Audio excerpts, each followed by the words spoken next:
The first three speakers are IE Informer, followed by Christopher Baca, and followed by Roy Bleckert.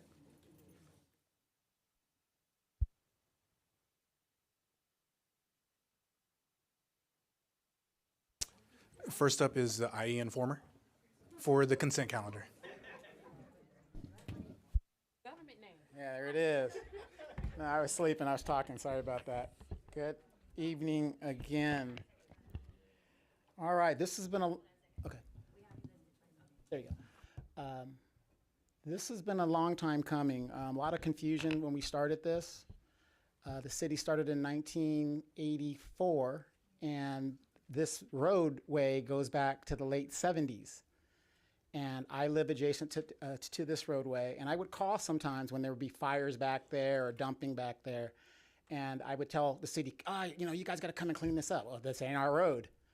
Well, whose road is it? Well, it ain't ours. Well, it ain't mine. Well, who get the liability? Well, it ain't ours. So now I can understand where some city employees were kind of like pushing me back, saying we don't own a road. Come to find out, neither do residents. And if they did, we would kind of be happy about that. And for you guys to know, a lot of my neighbors that run adjacent to that road, we were kind of looking forward to expanding our properties 5 or 6 feet back if the city did not want to take responsibility for it. So I think this was a long time coming. Big kudos to the staff that worked on this. I can tell you guys, again, for the people at home, if there's an issue in your neighborhood, in your community, and you don't know where to go, use that city app. Every one of these people up here have an email and a contact number where you can talk to them directly and get the thing on the agenda. It's going to take a little minute. You got to have a little patience, but the staff back and forth. We got the thing done, and she was right on it. So big kudos to the staff for staying on top of it, because it was confusing for everybody involved.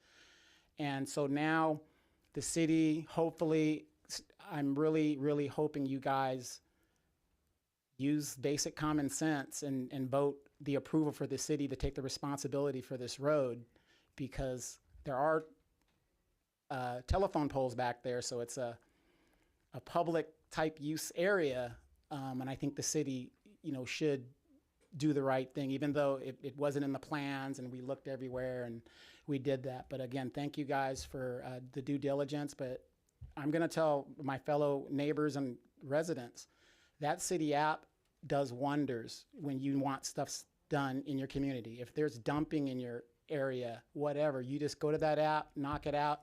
That stuff is removed within 30 hours. Graffiti, removed it within 24 hours. There's no excuse for your neighborhoods to look like the hood. There's no excuse. I live in Edgemont. Not saying Edgemont's a bad area, it's just an older area. It's just an older area.